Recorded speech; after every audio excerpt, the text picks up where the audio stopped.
Good evening, everyone. I think we'll get started. Welcome to information session number 4 for the 60 Caledon project, held today on December 1st, 2021. Before we begin, I want to take this moment to recognize the traditional lands that we're situated on.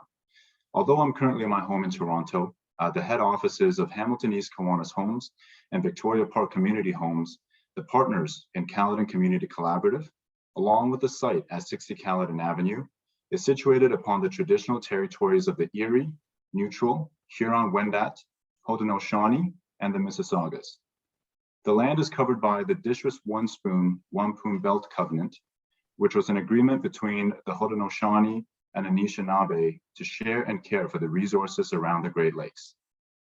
We further acknowledge that this land is covered by the Between the Lakes Purchase 1792 between the Crown and the Mississaugas of the Credit First Nation. Today, the city of Hamilton is home to many Indigenous people from across Turtle Island, now known as North America. And we recognize that we must do more to learn about the rich history of this land so that we can better understand our roles as residents, neighbors, partners, and caretakers. Good evening, my name is Peter Gong of Elliston Community Builders, and I will be your moderator for the presentation today. Everyone will be muted to start, but later on, we will have an opportunity for Q&A. If you have a question, please raise your hand to speak via the reaction button at the bottom of your screen. I will unmute participants in order of the questions raised, and you'll have an opportunity to speak. Please state your name and address when called upon. We may not be able to get to all the questions today, but we will try to get through as many as we can. And remember that you can always interact with us via our project website. Please note that this meeting will be recorded. At this time, I'll hand it over to Brian for opening remarks and team introductions. Thanks, Peter. My name is Brian Sibley. I'm the executive director at Kiwanis Homes. We're one of the partners in this pretty exciting development. I want to take a moment here to thank everybody for attending tonight. I appreciate the commitment that everyone has shown to have their voices heard.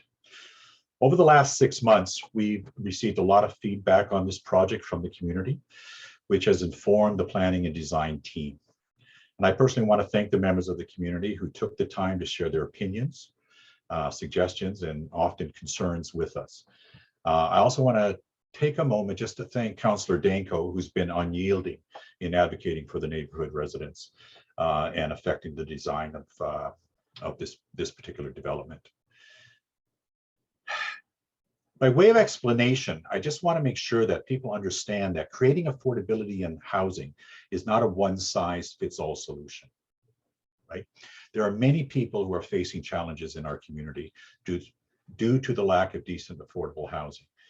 It affects young families who have no hope of ever buying their own home because all their potential savings go into paying their rent. It affects single-parent families who are trying to provide safe and decent homes for their children. It affects the working poor who live on the edge of losing their homes because they're challenged to pay exorbitant rents every month. And it affects seniors who live on fixed incomes who wish to age in place after contributing a lifetime of work in our community. So these are the groups that this housing complex is going to strive to serve, right? Families whose annual income levels are between the $35,000 and $75,000 to $80,000 a year level. It's the group that we call the missing middle. So to accomplish the goal, we're looking at 3 strategies here, all right? Financial sustainability for this particular development. The rents we are charging need to be sufficient to fully cover the complex's cost of operations, all right? We are receiving no subsidies, rental subsidies on this particular development right now, so that we have to charge rents at a level that is affordable to that missing middle group, but that also covers all the complex's costs. That's our commitment, financial sustainability. The second is environmental sustainability. This complex will meet the highest energy performance levels, okay? Our goal is to achieve net zero carbon standard in this development, so that this will be a development that will not be adding to greenhouse gas emissions, that will be a housing development that will be a model for people to strive to copy going forward. And the last thing we want looking at is social sustainability. This has to be a community with amenities so that the families can raise their children in a safe and positive space. Okay. We think we've accomplished this design, and I'm going to turn it over to Brenda so she can present it, and then we'll be available to answer questions for the rest of the evening with you. Well, not all evening, for a reasonable point of the evening. I'll turn it over to you, Brenda. Thanks. Good evening, everyone. I'm Brenda Case. I'm a planner with GSP Group, and we are responsible for the planning component of this development, which is the planning approvals process under the Planning Act. So the purpose of this evening is to provide you with some information about the changes that we've made to our design and our overall application in order to address the comments that we've received to date. Now, those comments are from a wide range of sources. So the first thing is that we're looking at addressing the key issues that we were made aware of. We're going to present details of our updated design. We're going to show you exactly what changes we've incorporated. We're going to outline what changes have been made to the requested approvals that we need to obtain from the city. And then we're going to have a question and answer period with all of you and hopefully be able to respond to your questions. So as you all know, the site is located on the west side of Caledon Avenue, north of Tyrone. It's between West 5th and Upper James Street and south of Mohawk Road. It's the site of the previous school. So from the key land use planning issues that were identified, and what I'm talking about this evening are the planning issues, the land use planning issues. So one of the key issues that was identified from our previous meetings with discussions with the local councillor was access to community amenity space. So we're very aware that that was a concern with the previous design, and we're going to talk about that this evening. Next, we're going to talk about density.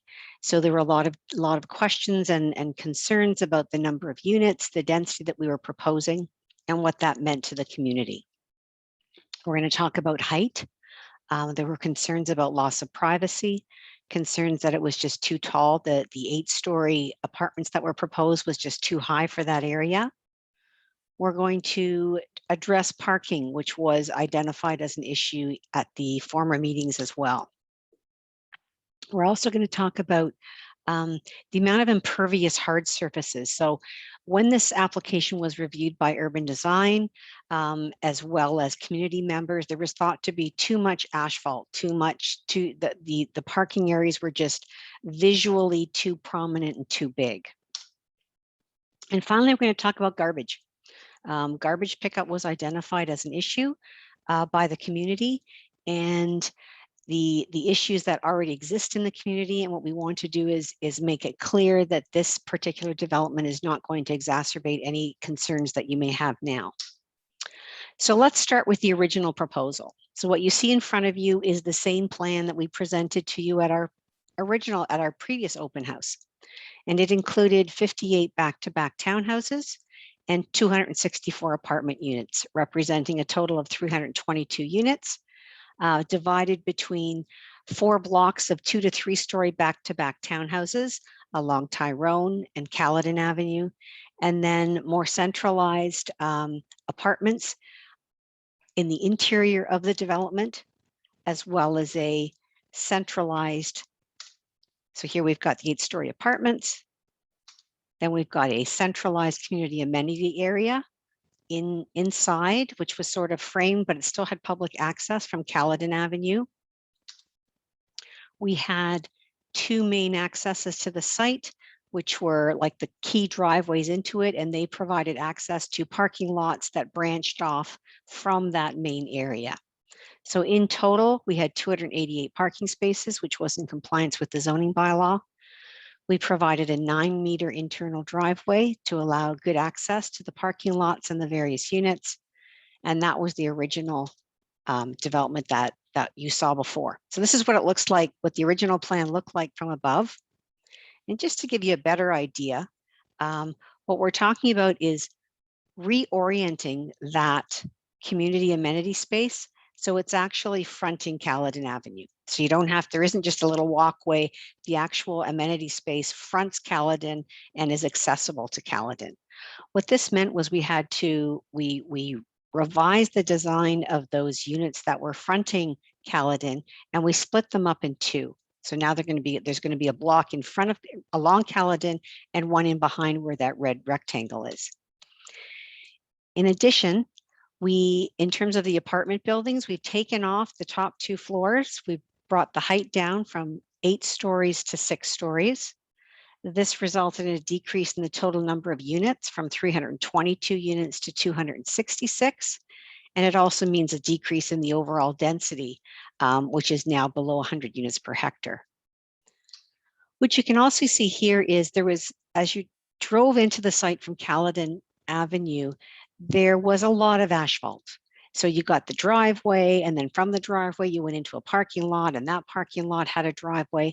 So we tried to find a way to combine that and provide less asphalt and more opportunities for landscaping and a better streetscape overall.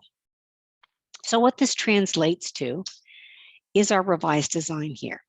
So the revised design, so again, this is a plan view, and we ended up with 60 back-to-back townhouses. So we increased the townhouse units by 2, and that was by breaking up that block that was all along Caledon Avenue. So we still have the units along Tyrone. Now we've got 2 blocks from Caledon Avenue. And this is where the new community amenity area. So you can see that it really has the public street frontage along Caledon Avenue. It's not a little walkway into it. It's definitely open up to the community and accessible to the community. We've reduced the height of the apartments from 8 stories to 6 stories. So you can see that here. And what is a little hard to see in this, but we actually have reduced the amount of asphalt. While still maintaining the required parking. What we did was we combined, instead of having a separate driveway, if you're looking at the one on the far left, which is the southerly portion of the site, we have the main access driveway, and then we have parking off of it as opposed to going into specific parking lots in that area. And what that does is it slows traffic down in there. So you're not going to have cars just speeding around that little loop, because they'll be going into specific parking spaces. In addition, we have 2 areas for garbage disposal, and they are in the form of molochs. I'm not sure all of you know what molochs are, but it's a form of garbage storage, but it's underground. So what you see is really a small portion of it, which is above grade. And then what the residents will do, or the managers of the building, is they will bring the garbage and put it into those molochs, which are far away from the public street. They're not near Caledon or Tyrone. And that is where the garbage pickup occurs as well. So we don't actually qualify for street garbage pickup because we're an overall multiple dwelling type development. So we would have private garbage pickup from those molochs internal to the site. So again, you're not going to have the garbage truck that will be accessing these molochs will not be stopping along Caledon or Tyrone. They will be going into the development where those triangles are and picking up the garbage from that location. So just so you can see the 2 plans together, so you have a better idea of what those changes are. Here's the original plan, and then there's the revised one. So you have a better understanding of where those changes are and how the plan changed. So there's really no change along Tyrone. And there isn't a change in terms of the orientation of the proposed apartments, but the size of them has decreased, the density has decreased. So overall, those key changes include a decrease in the number of units and density. We have a decrease in the maximum height. We have an increase in the overall landscaped area. We have a decrease in the overall paved surface. So it's kind of a trade-off there, 5% more landscaping, 5% less paved surface. We have a centralized community space directly along Caledon Avenue that is more welcoming to Caledon Avenue, obviously. A greater pedestrian flow. What we have is enhanced internal streetscaping and landscaping. And what that means is where the sidewalks are located in our updated design, they're going to be better landscaped and integrated into the development. So you're not going to have necessarily a parking lot or a driveway right next to the driveway in all instances. In some ways that still is the case, but in many instances we have better separation. We have better crossings from the parking lots to get to the open space, to get to the amenity area. And in that way, there's an overall better flow and a better design. So parking is definitely something that was raised by the community. And just for your information, we are following the zoning bylaw 05200, which is the city's new zoning bylaw. The parking requirements for this type of development requires 1 parking space per unit, except where a dwelling unit is less than 50 square meters in size, in which case the parking space requirements is 0.3 spaces per unit. So basically it's 1 parking space for every 3 of those smaller bachelor type units. The zoning bylaw does not require visitor parking spaces.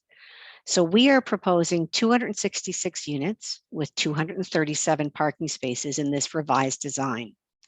We have 53 units that are less than 50 square meters. So for those units, we require 16 spaces. For the remainder 213 units, 1 space per unit is required. And this equates to a total of 229 required spaces. Now we are in fact adding, we're providing 237 spaces, which leaves 8 visitor parking spaces available. We've tried to provide some visitor parking to ensure that when somebody comes to visit, that they have somewhere designated to park. Although we don't anticipate all those parking spaces to be occupied by the residents. From a planning approvals perspective, previously an official plan amendment was required because the development exceeded 100 units per hectare. So the official plan requires that if you are greater than 100 units per hectare, you're considered high density. And high density developments have different requirements and different characteristics and locational characteristics that we didn't comply with. Now that we've reduced the number of units, we're down to 92 units per hectare, which is considered medium density, and the development conforms to the Urban Hamilton official plan from that perspective.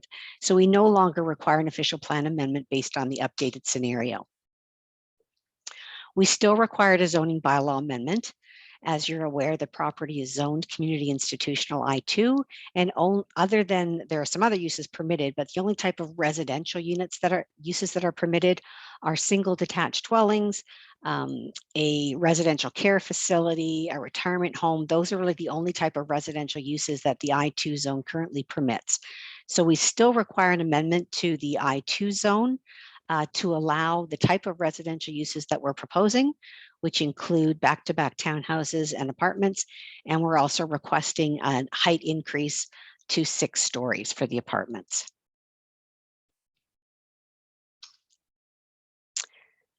So as I've noted, we have addressed a number of the issues that were identified at the beginning and that we've received from the community, which is improved access to the community amenity space by making it more central with direct access to Caledon. We have decreased the height and density of the overall development by eliminating units and through the decrease in the height. We've allowed for appropriate parking that meets the zoning bylaw requirements. We've enhanced landscaping opportunities and decreased hard impervious surface areas that provides for a nicer streetscape when you're in the development overall, and opportunities for a nicer development overall. And finally, we provided for internal garbage pickup using the Moloch type system, which will eliminate garbage pickup from the street and keep it internal to the site. From a planning process, next steps, what you see there is the process that has occurred to date. So from our formal consultation meeting a year ago, we're in December already, so a year ago we had formal consultation with the city. There have been a number of community information meetings that have been held. And where we are right now is our 4th community information meeting to present the revisions. The next step from a planning perspective is for staff to review our recommended changes. So we have submitted the plan that you see before that I've presented this evening. We have just submitted that to the city, and they will be circulating it and reviewing it.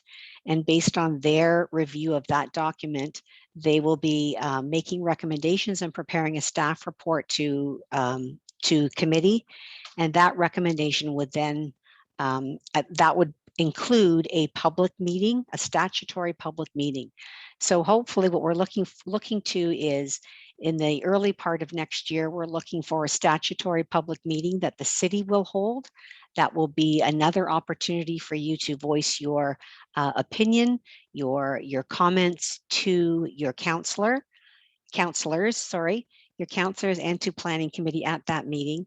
And that is where the decision would be made. And that the decision would be, it is a recommendation that would then go to city council for final approval. And we're hoping that occurs in the winter of 2022. So that's all I have in terms of a presentation at this point. We'd be happy to answer questions, and Peter is going to facilitate the question and answer period. If you'd like me to pull up any drawings, please let us know. I think what I'll do is I'll go back and I'll bring up some of the plan in case you would like to refer to it. So I think let's go to this one. So this is the plan. So I'll put it back to Peter. Thank you. Perfect. Thank you, Brenda. Appreciate that. Yes, at this time, I'll just remind you at the bottom of your page, in the bottom of your screen at the bottom, you'll see a smiley face that says reactions. If you click on that, there's a button to raise your hand, and that way I will know you've got a question for us.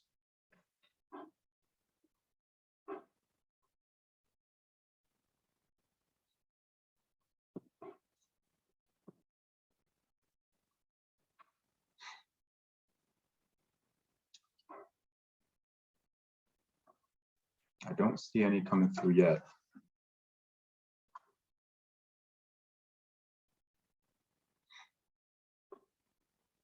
Got one from Nancy Morris.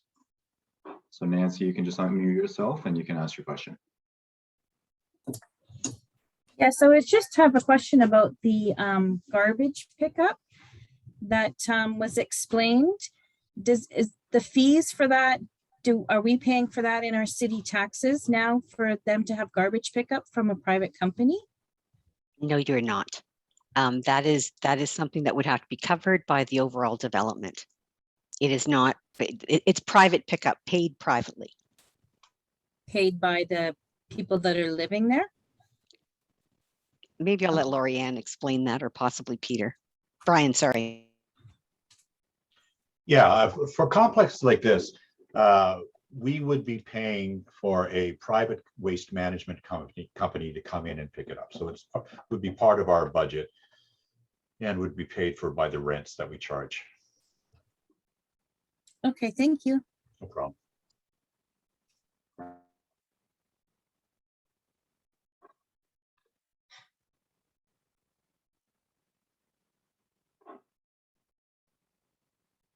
Okay, we've got a question from Rosalind and Brian. Hi there. I have a question about the amenity space. We know there's a grade change with this development, and it looks like there's steps to get up into the amenity space. Is there a way to make it more accessible for people who can't manage steps? Absolutely. So there's steps. You can see the steps here. And this is where it'll be, this is the accessible entrance. We're still working on the details, but we are definitely ensuring that it will be fully accessible. There's no question it will be fully accessible. That one is, that entrance, I'm not sure if you can see my cursor, but where the steps are, that's also to allow the residents of that Block D apartment to get down to the street at the shortest location, as opposed to potentially going out the front door or going further to the accessible entrance. Yeah, Brenda, we couldn't see your cursor, but just to guide everybody, it's kind of the center bottom of your screen there. There's going to be stairs as well as ramp access.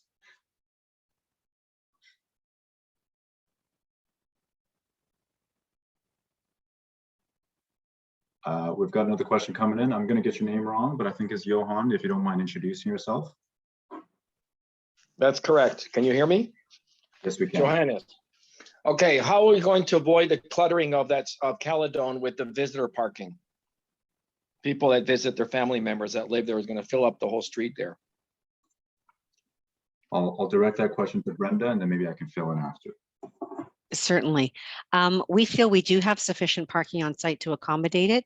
If there are issues with on-street parking, that is something that you can work with your counselor to get signed no parking on that side of the street or permit parking.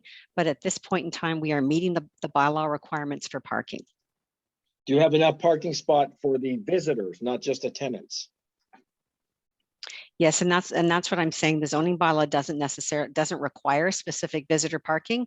We're providing some visitor parking in excess of the city's requirements. So beyond that, that's all that we're providing at this time. Okay, thank you. Thank you. Do we have any more questions?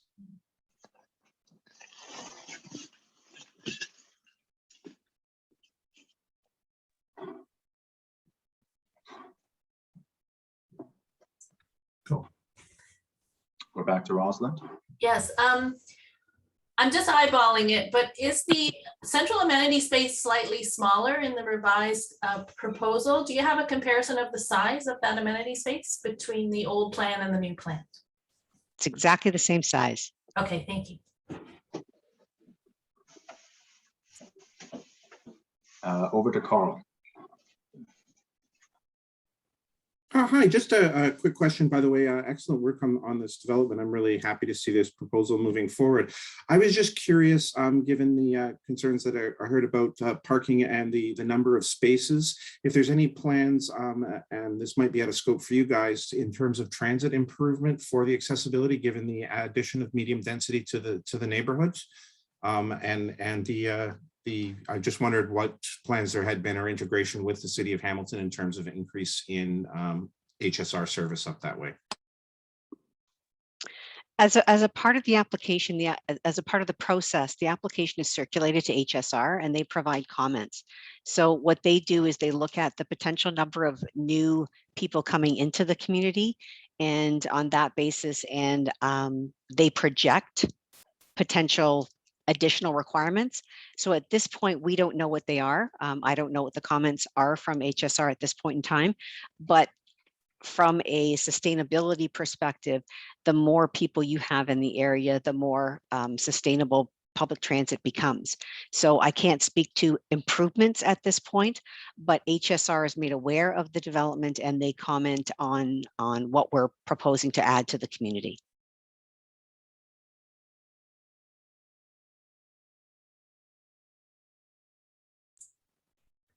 Back to Rosalind. Me again. Does the building block B and block D and block C, do they still have step backs as they did previously from the 4 to 6 stories? Yes, they go from, it's actually 3 to 6.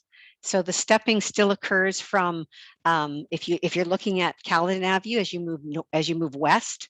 The three-story portion is still at Caledon Ave, and then it steps up to the 6 stories. And for block C, the stepping still happens from the north to the south. So at the far northern end or the far right of block C, it's 3 stories, and then it goes up to 6. Thank you.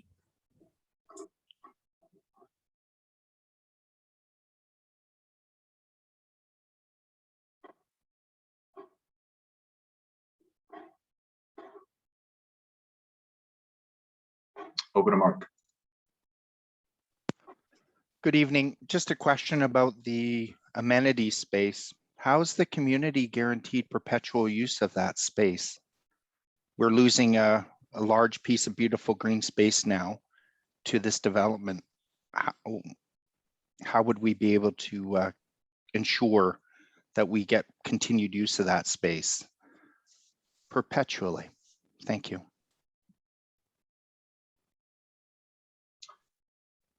Maybe I'll give that one to maybe Brenda can chime in, and then I think Brian can add to that as well. I think I'll put it to Brian. I think that my understanding is when this development, when the city sold the land to the current owners, There was no specific requirement to provide public parkland. So what the owners are doing is providing access to a community open space area. It is going to be fronting the street. It is not going to be locked. And the intent is to make it accessible to all. So it would be more from a programming perspective, and I'll have to ask Brian or Lorianne how they intend to do that. I know it's the intent, and perhaps they could respond to that. Yeah, and thanks for the question, Mark, because I think that what it highlights is that, you know, our intention here is not to be separate from the community, is to be part of the community, right? And when we did a community consultation a few years ago, and we consulted with neighbors of our existing complexes, and what they told us loud and clear is that we need to be good neighbors. And you know, what we don't want is that this development is separate from the neighborhood. It's integrated within the neighborhood. And that means that you need to have people accessing the space. And we also want to have people who live there accessing the space and interacting. The children in this complex will be going to school with your children, right? The people who live here will be friends and neighbors of you. So making sure that this park is an open community park only strengthens this complex. I hope that answered your question. I mean, our intention is not to be walling off this park. It's meant to be a place that builds community, not separates community.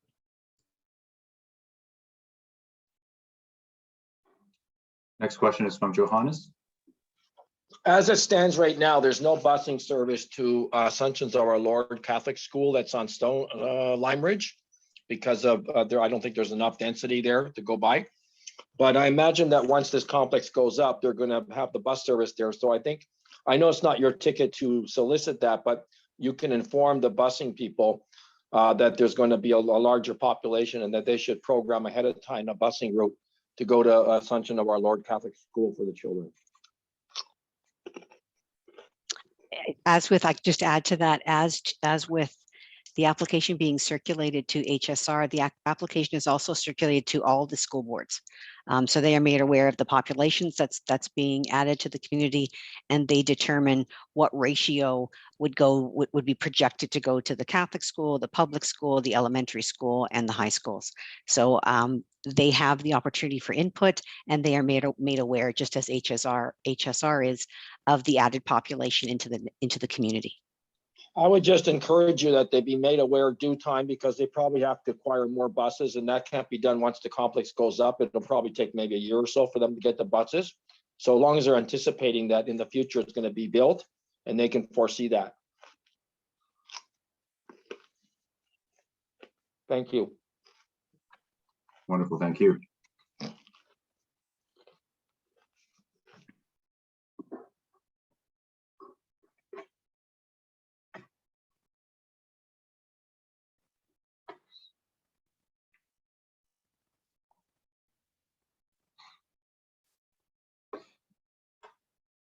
The next question is from Carmelina.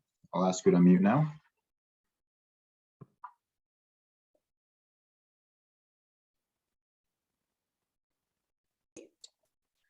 Hi, sorry. So I was just wondering, we back off our backyard backs onto the development site. Sorry, I couldn't quite. And I was just wondering what is back there? Like, is that a walkway? Is there going to be any type of fencing or anything there? Okay, are you located along Tyrone or to the north of the site? Well, we're on Tyrone, but it goes around the corner, right? Yep. So there would be a solid privacy fence, so a wooden board fence, a solid privacy fence along the entire perimeter of the property where it abuts any of your backyards. You can see that there is a walkway that extends out to Tyrone that is between that block A1 that you can see there at the top left and the first single detached dwelling. So there is a walkway there. but it is, the division is with a private solid fence. Does that answer your question?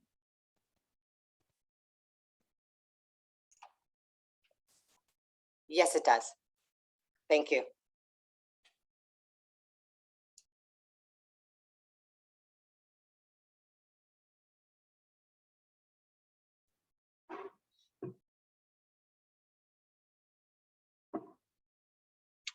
Christopher.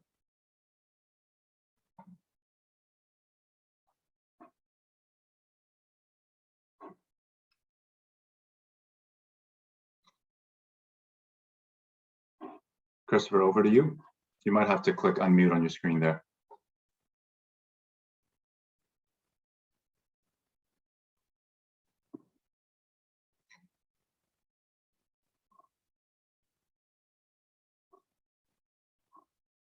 Christopher, are you able to unmute?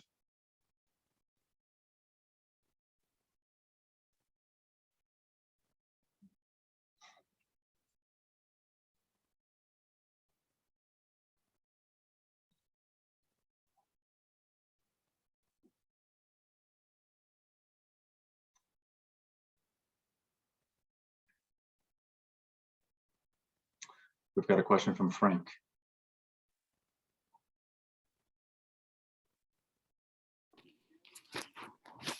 The apartment buildings, are they going to be geared to seniors?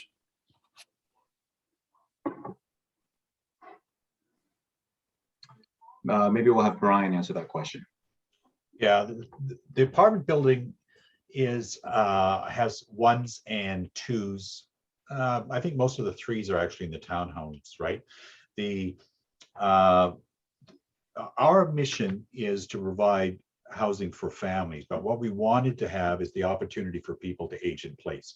So while this isn't specifically a seniors building, Frank, what it is it's a place that people, you know, that would welcome seniors, right? And so I think as you're building any of these developments now, you've got to be able to accommodate a wider range of ages in the building. It needs to be age friendly, but it's not specifically for seniors, but we want to make sure that it's age friendly for seniors. Did that answer your question? Yes. Okay, thanks, Frank.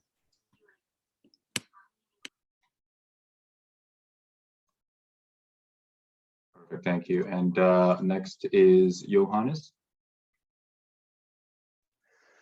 What kind of amenities will there be in that open space? I don't know if you're calling it a park. I didn't catch that, but that open area that you're planning to put just off Caledon, that you're saying it's going to be public. What is going to be installed there? Swings or what kind of things are you going to amenities? Thanks.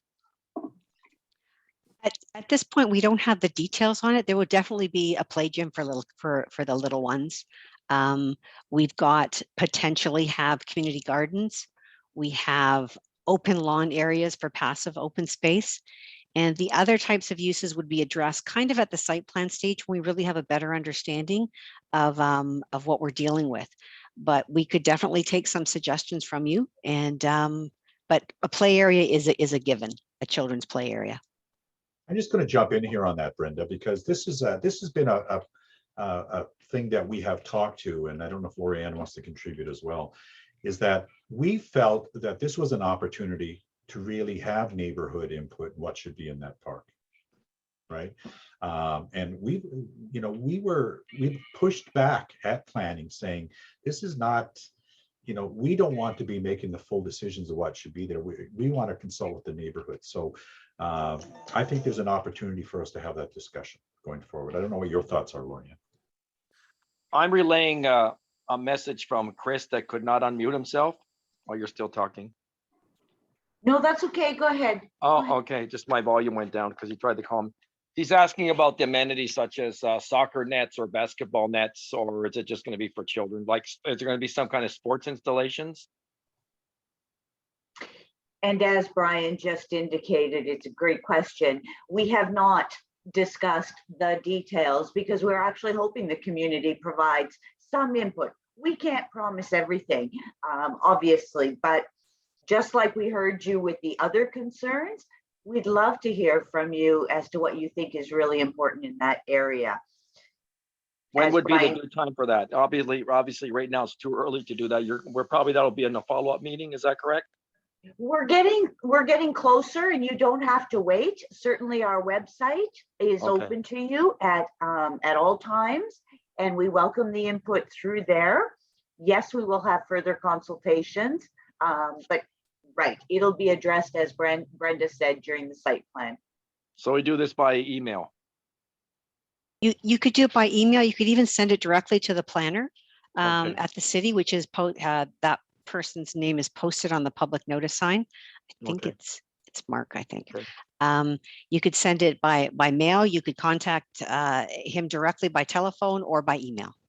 Yeah, Okay, and I'm just going to pipe in here as well and say that I think that having sort of facilitate discussions, presenting options is always a good idea as well. So I think that if people are interested, then I would not see why we would not have another meeting like this where we could specifically talk about that play area or that park area. That would be great. Yeah.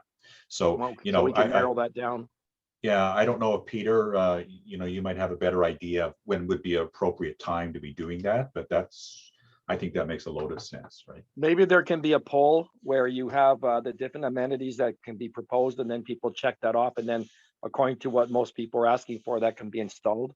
Maybe swings, for example, would be definitely an option, or sliding boards. Yeah, no, we can certainly do that.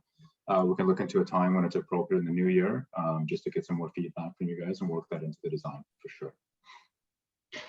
And you've heard our clear commitment to hear from you, and it is our intent to make that a community space. But I'd be amiss if I didn't mention, as Brenda alluded to at the very beginning, when this site was put up for sale and we purchased it, it was very clear that no parkland was needed in this area. And so the second thing that we've alluded to in this meeting, as Brian indicated, there are no operating subsidies from any level of government going into this development once it's built. So it's really the investment from Hamilton East Kiwanis and Victoria Park that's going into creating this community space to, again, incorporate into the wider community and make it accessible. So we're really excited to be sort of that contributing partner in the community. Yes, and that'll make the apartment rentals more valuable.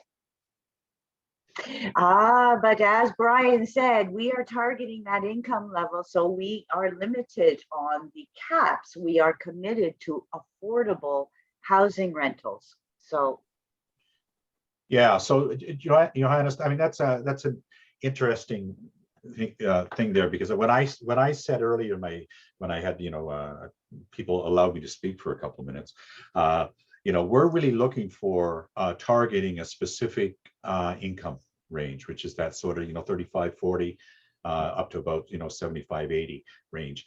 Our goal here is that. Sorry, is that 1,000 per year income? Yes. Okay. And so what our goal is here is that our rent should be around that 30% gross family income. Okay. We're not a condo corp, and we're not a private. What we are is a registered charitable agency with a mission and a mandate to provide affordable housing, right? What we're saying is that we're not here to try to see if we can jack up the rents, but what we are trying to say is that the longer people come and stay in our communities, the more cost efficient those communities are, the more effective they are, the better kept they are, the more valuable they are. So there's a whole bunch of reasons. I mean, all the reasons why you would have your own house are exactly the same reasons, or take care of your own house, exactly the same reasons why we would want to be taking care of this site. Just to make sure I understand, you mean that the rental proposal would be 30% of what the average rent is in that area? No. What I'm saying is that if a person's family income was, okay, let's say that they make $60,000 a year, right? We would hope that we would have options in this complex where the person would be making, so $60,000 a year, $5,000 a month, so that there would be no rent. No, their rent would have to be below $1,700 a month. Okay, I understand. Okay, yeah. That is about the running rate anyway. Well, yes, but I've also Little bit gone less. upscale a little bit on it, right? Yeah, okay, But yes. okay. Thank you. Got it.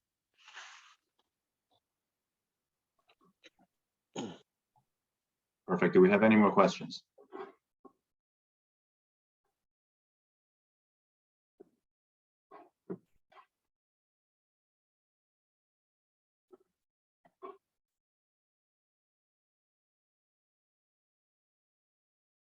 And we do have some more time today, so with you guys today. So if there's any more questions, please do feel free to raise your hand.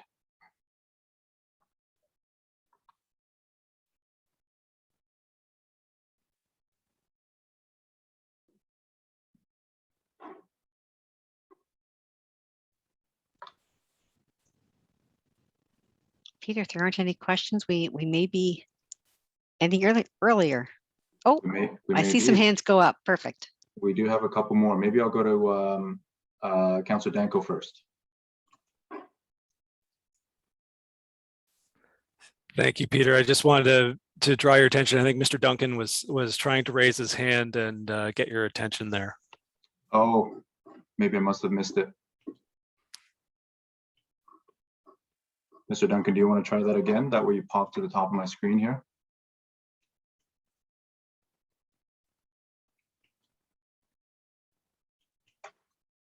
This again. Can you see it now? Oh, there you are. Okay. Just concerned about some of the trees that are back there. Are we going to be tearing those out? The back of the property? Brenda, do you want to take that one? Tyrone? Towards Tyrone, the back lot? Sure, we do have a tree preservation plan. The ones that are along the north end, Right.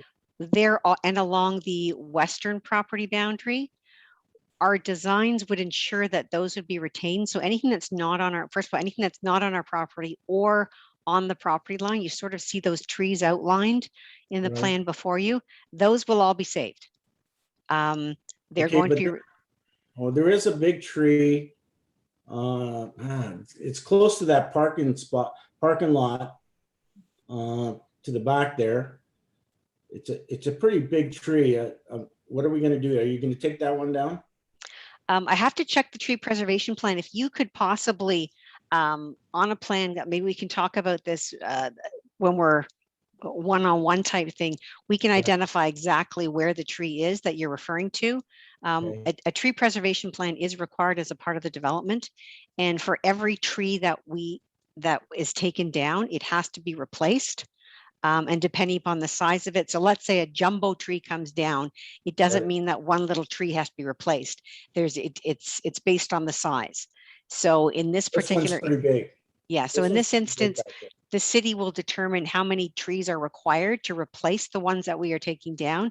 And if we don't provide that replacement, we have to pay. So there's a cash in lieu of tree that's required. At this point in time, I believe we are proposing more trees than we're taking down. Okay, so but you're going to save as many along the fence line. Yes. Okay. Okay. Now the privacy fence that's going to go back there, what type of fence are you going to put a privacy fence? Or is it going to be wood? Is it going to be steel, cement, steel? Solid board fence. Solid board fence. So a wooden privacy fence that you would put along your back lot line that would normally be done. It's a site plan requirement. It would have to be 5 feet high. And the city has requirements in terms of its construction, et cetera. So all of that it's a site plan requirement, and it is something that will be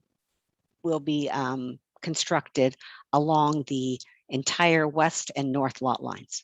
Now, can we make that fence higher or ask people, you know?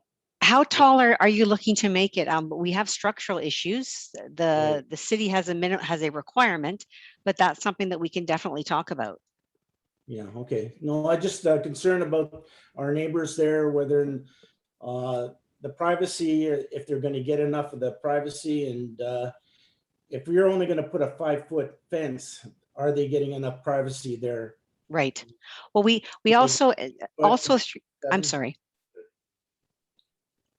I just want concerned whether or not they're allowed to have a 6-foot or a 7-foot fence there. Likely not a 7-foot. From a construction perspective, there's different requirements when you get that tall. I think we would also look when we get to the landscape plan, when we're at the site plan approval point, we can also look at other ways to provide, to enhance the fencing, which could be potentially the type of plantings that we put along there. So we could put, columnar trees, cedars, those types of things that will grow taller and provide a better wall along that area. But I think we also have to be cognizant of the trees that are along there. We may not be able to put something taller because the tree canopy may not allow it. And I'm sure you know better than I do where that tree canopy starts, but that Now- is definitely something that we would look into at the site plan stage, and it's done with the landscape architect. Now, will you be getting in touch with the people that actually live there to find out what their needs are there? Whether they would like a 5-foot, 4-foot, 7-foot, 6-foot fence? Perhaps as a part of, since we're talking about the community open space, if those people that back onto it could provide their preferences and send that to the city, that would definitely be helpful. Otherwise, we could reach out specifically to them, whatever your pleasure great. is. Yeah, I think that'd be great because some of the people there along some of that section there are seniors. Yes. And they need to be reached out and asked about their preference. They really may not be savvy in what we're talking about right now. It'd be nice for you to get in touch with them. Definitely. Thank you. Thank you for letting us know that. We can definitely do that. Thank you. Thank you, Alan. We will next go to Frank.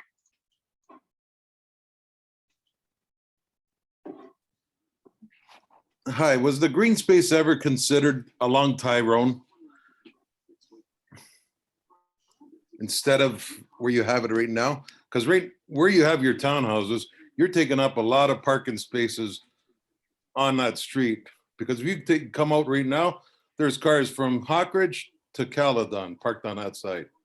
By putting all these driveways now, there's no more parking. So if you were to put the green space there, would that make sense?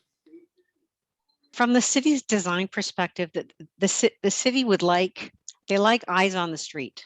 So they like to see houses that are facing the street and providing that type of look along the street, that type of community interaction, similar to what's there now. I mean, I know it's open space there now, but in terms of what's on the south side of Tyrone.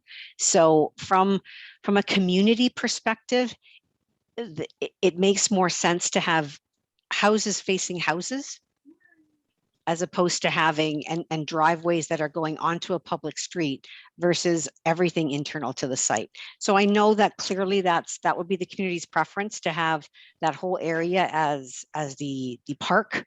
But there's different trade-offs that exist. And we also want to have a community open space that is central to this development as well. It's for the people of this development as well as the broader community. And if it is more centralized, it's more accessible to everybody that's in that development as a central location. The buildings, what are they approved for right now? 4-story? And you're going to 6? Currently, it's 3 stories that's allowed. 3-story? Yep. Okay. Thank you. Thanks, Frank. Next, we will go to Nancy. Yeah, we're just wondering if you have an estimated time for this construction to be done. And because we live on Jameston, we're quite concerned that there's going to be a lot of construction vehicles going down our street to get to this new development. And just kind of concerned about the traffic that's going to cause with large construction vehicles. Yeah, maybe I'll chime in on that one, and Brian or Brenda can add to it. First and foremost, we're hoping to start construction towards the second half of next year, if possible, but possibly leaking into the year thereafter, depending on city approvals. And we are already starting to think about the construction plan to mitigate the impact to the community around us. We're going to be looking at every which way to make sure that the projects are completed as quickly as possible so that the construction period is as short as possible. I mean, I think generally speaking, that benefits everybody, whether you're going to live here or you live around it.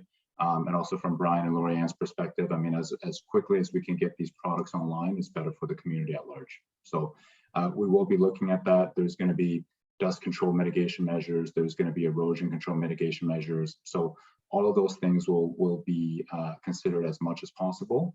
But construction wise, we're looking to start about not for another year.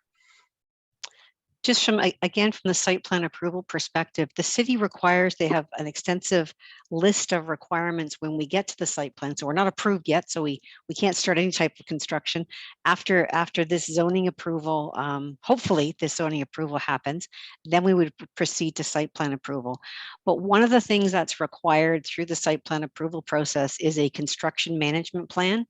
And that construction management plan speaks to where things on the site will be stored, where construction access is allowed to come from, where it's allowed to, how often the streets would be required to be cleaned if there was dust created. Well, there will be dust created.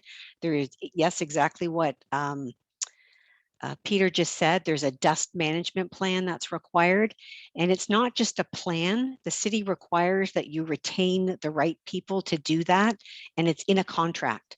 So the owners are required to enter into a contract and have that stuff in place as a part of the approval for the construction.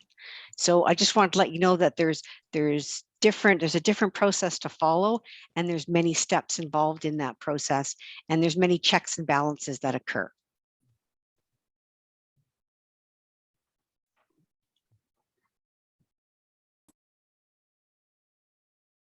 Thanks, Nancy. Next, we'll go to Derek. Can you hear me? Yes, we can.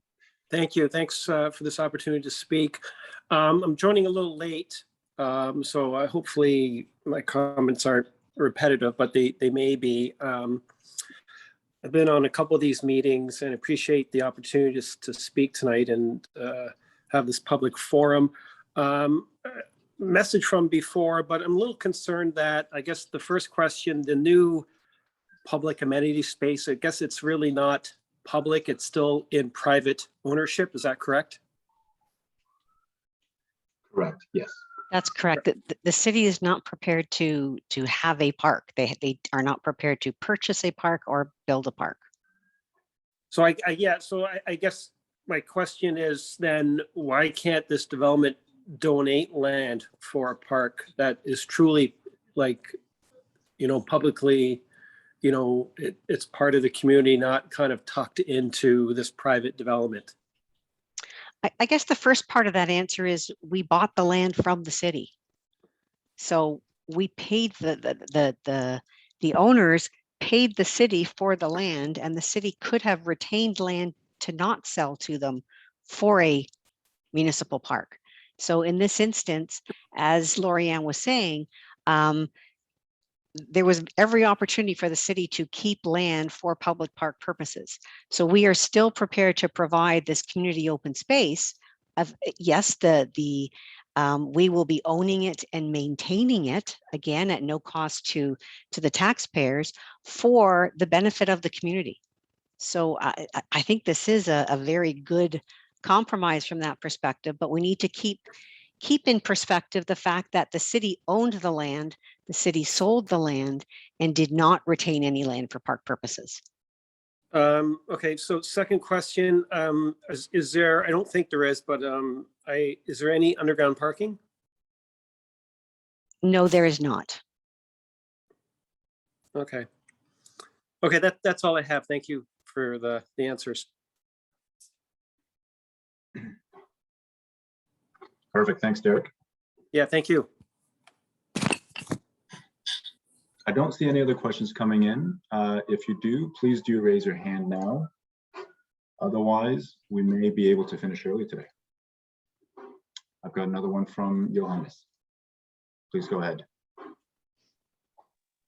Just a quick question. I don't think I caught, I think you answered it though. When is the timeline to finish this project? I'll give that to Brenda. I think what we're targeting for the approval of the zoning bylaw amendment is hopefully the winter of 2022, which would be the early part of next year, and then go right into the site plan approval process. But we can't do anything until we get approval at the zoning level. So if we can get zoning approval the early part of 2022, then we can proceed to site plan approval for the remainder of the year. So the construction, I'm not sure, Peter, if you identify what the earliest construction start date would, but I wouldn't think it would be until fall, winter 2023, but I'll put that back to you, That would Peter. be the beginning of the construction. Yes. How long do you think it will take to finish the construction? We'll need to look at that. I mean, I think there's still a lot of work to be done to kind of really nail down that duration. But if I can hazard to guess, I mean, we're probably in the realm of 2 years before the entire site is completed. That's what I thought you would say. So we're looking at 2025 about. Okay. Yeah. Thank you. That's it for me. Thank you very much. Do we have any more questions today? I feel like I'm running an auction here. I'm able to say it once, going twice. Well, at that, maybe we will wrap it up. Peter, sorry, I don't know if Councillor Danko wanted to make any comments or wanted an opportunity to say a few words. Yeah, absolutely. Councillor Danko, I'm going to try to find your name on my list here, and then I'll mute you. If you don't mind raising your hand, actually, that may be faster. There you are. Thank you. I just really appreciate hearing the feedback from the community, and also really appreciate working with the 60 Caledon Community Collective and all the work that they've put into this. As you can see, there's been quite a bit of revision from the initial proposal. I think we started actually at 10-story buildings, and I think there was 3 of them. So there's been quite an evolution of the design work here, and I'm really pleased to I think where we are now, and the feedback from the community has been really excellent in helping to shape and form where we are today. So I think there's obviously still a few wrinkles to sort out, but it seems like we're definitely on the right track, and that's because of the community input that we've been able to receive. So it's very much appreciated. Thanks, Peter, and Brian, and Brenda, and Lorianne. Thank you, guys. Maybe Brian, do you want to have some closing remarks, or we could just wrap it up from here? You know what? I'm going to turn it over to Lorianne to do some closing remarks. She's much more eloquent than me. We debate that all the time. Thank you, Brian. But really, thank you. As Councillor Danko just said, thank you, the community. We hear you. We do want to work with you. Our website is open at any time to receive comments and feedback, and we will respond. And I think it'll be a great addition to the community, and we thank you for your support. Well, thank you for taking the time out tonight to talk to us and to hear about this. Much appreciated.